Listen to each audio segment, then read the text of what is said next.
ഉണ്ണിമുകുന്ദനും മാർക്കോയും India ഒട്ടാകെ തരംഗമാകുമ്പോൾ ഉണ്ണിയുടെ സിനിമകളും ജീവിതവും ശ്രദ്ധാകേന്ദ്രമാകുന്നു. പാൻ ഇന്ത്യൻ സ്റ്റാർ എന്ന വിശേഷണത്തിന് അർഹരായ പല മലയാള താരങ്ങളുമുണ്ട്. അവരെയെല്ലാം ഇന്ത്യ ഒട്ടാകെ അറിയും. പല സിനിമകളും രാജ്യത്താകമാനം റിലീസ് ചെയ്യപ്പെട്ടിട്ടുമുണ്ട്. എന്നാൽ ഉണ്ണിമുകുന്ദൻ നാളിതുവരെയുള്ള എല്ലാ റെക്കോർഡുകളും തിരുത്തി എഴുതുകയാണ്. സിനിമ കളക്ട് ചെയ്യുന്ന തുകയുടെ കണക്കിൽ മാത്രമല്ല, ഇന്ത്യയിലെ ഏറ്റവും വലിയ സിനിമ മാർക്കറ്റ് എന്ന് അവകാശപ്പെടുന്ന ബോളിവുഡിലെ ഹിന്ദി സിനിമകൾ പോലും മാറ്റിവെച്ച് ഉണ്ണിയുടെ മാർക്കോ റിലീസ് ചെയ്യപ്പെടുകയാണ് വടക്കേ ഇന്ത്യൻ പ്രവിശ്യകളിൽ. കേവലം റിലീസ് മാത്രമല്ല സംഭവിക്കുന്നത്, പകരം ഒറിജിനൽ ബോളിവുഡ് സിനിമകൾക്ക് ലഭിക്കുന്നതിന് സമാനമായ കളക്ഷനാണ് മാർക്കോയുടെ ഹിന്ദി ഡബ്ഡ് വേർഷന് ലഭിക്കുന്നത്. ഹിന്ദി ബെൽറ്റിൽ അറിയപ്പെടുന്ന താരങ്ങൾ ഒന്നും തന്നെ സിനിമയിലില്ല. ഉണ്ണി തെന്നിന്ത്യയിൽ അറിയപ്പെടുന്ന നടനാണെങ്കിലും ഹിന്ദി സിനിമയിൽ അത്ര ജനപ്രിയനായിരുന്നില്ല. എന്നാൽ ഒറ്റ ചിത്രത്തോടെ കാര്യങ്ങൾ മാറി മറിഞ്ഞു. മലയാളത്തിനൊപ്പം നോർത്തിലും സൂപ്പർ താര സിനിമകളെ ഒറ്റയടിക്ക് അട്ടിമറിച്ചുകൊണ്ട് മാർക്കോ ജൈത്രയാത്ര തുടരുകയാണ്. മലയാളത്തിൽ മറ്റൊരു നടനും താങ്ങാൻ കഴിയാത്തത്ര ഹേറ്റ് ക്യാമ്പയിനുകൾക്ക് ഇരയായ നടനാണ് ഉണ്ണി. സമാജം സ്റ്റാർ, സംഘി സ്റ്റാർ എന്നൊക്കെ അദ്ദേഹത്തെ അധിക്ഷേപിച്ചവരുണ്ട്. പ്രധാനമന്ത്രി നരേന്ദ്രമോദിയുമായി മുൻപരിചയമുണ്ടെന്നതും അദ്ദേഹം കേരളത്തിൽ വന്നപ്പോൾ ഒരു പരിചയം പുതുക്കൽ സംഭവിച്ചു എന്നതുകൊണ്ടും ഉണ്ണി ഒരു പ്രത്യേക മതത്തിന്റെയോ പാർട്ടിയുടെയോ ചട്ടക്കൂടിലേക്ക് ചിലർ ഒതുക്കി. എത്ര നല്ല സിനിമയുമായി വന്നാലും ഉണ്ണിയെ എറിഞ്ഞു വീഴ്ത്തുമെന്ന ദൃഢപ്രതിജ്ഞയെടുത്തതുപോലെ. മേപ്പടിയാൻ എന്ന സിനിമ വിജയം വരിച്ചിട്ടും മാളികപ്പുറം 100 കോടി ക്ലബിലെത്തിയിട്ടും സിനിമയുടെ ക്രെഡിറ്റ് മാളികപ്പുറമായി അഭിനയിച്ച ദേവനന്ദയ്ക്കും സ്വാമി അയ്യപ്പനും നൽകിക്കൊണ്ട് ചിലർ ഉണ്ണിയുടെ നേട്ടം കണ്ടില്ലെന്ന് നടിച്ചു. ഇപ്പോൾ ഉണ്ണിയുടെ സിനിമാ ജീവിതവും സ്വകാര്യ ജീവിതവും ചർച്ചയായി മാറുകയാണ്. അഹമ്മദാബാദിൽ ഉണ്ണി വളർന്ന വീട് കണ്ടാൽ ആരും ശരിക്കും പറഞ്ഞാൽ ഒന്ന് അമ്പരക്കും. ഇടത്തട്ടിലും താഴെയുള്ള ഒരു സാധാരണ വീട്ടിൽ അതീവ സാധാരണമായ സാഹചര്യങ്ങളിൽ വളർന്ന യുവാവ്.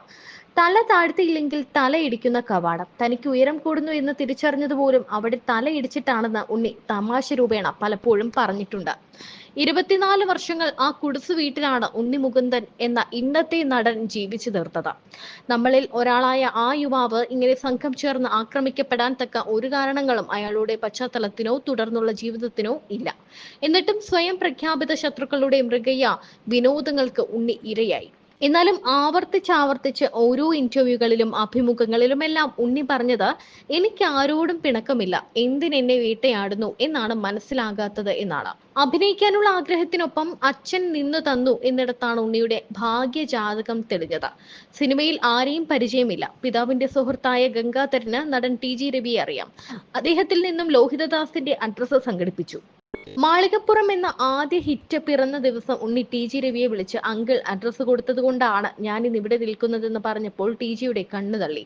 അങ്ങനെയൊരു സംഭവം അദ്ദേഹം ഓർക്കുന്നു പോലും ഇല്ല എന്നാണ് സത്യം. സുഹൃത്തായ ഗംഗാധരൻ ചോദിച്ചു, കൊടുത്തു, അത്രമാത്രം. ലോഹിയുമായി ആദ്യം ബന്ധപ്പെട്ട കഥ ഉണ്ണിമുകുന്ദന്റെ ഓർമ്മയിലെ ഒരു സുന്ദരമായ ഏടാണ്.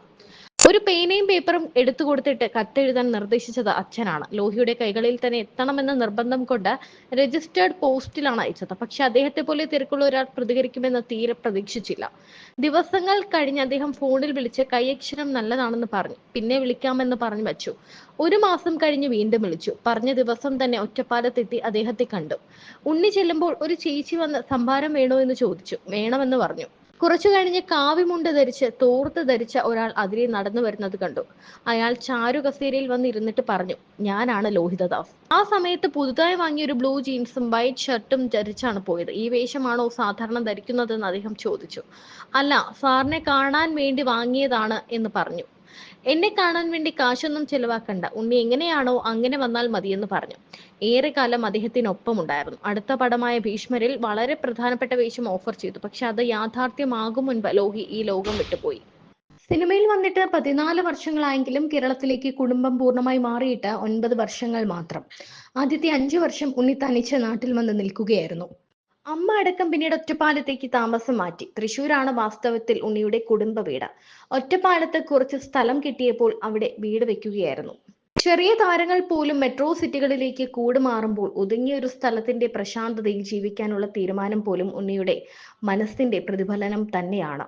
നിരവധി സിനിമകളിലൂടെ നിരവധി ഭാഷകളിലൂടെയാണ് താരം കടന്നു വന്നത്.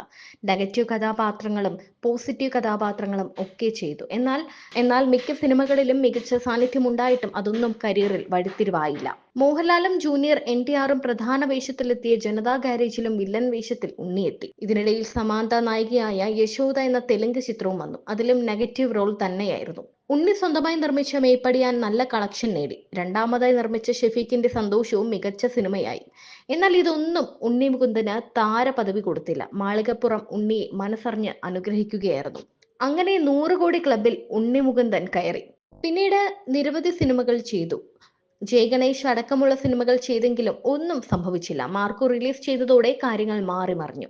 കേരളവും തെന്നിന്ത്യയും കടന്ന് ബോളിവുഡിലും മികച്ച അഭിപ്രായവും ഒപ്പം വൻ കളക്ഷനും നേടി. ഒറ്റ സിനിമ കൊണ്ട് ഒരാൾ സൂപ്പർ താരമാവുക എന്നതിന് സിനിമാ ചരിത്രത്തിൽ അധികം ഉദാഹരണങ്ങളില്ല. ഉണ്ണി ആ നേട്ടത്തിനും അർഹനാണ്.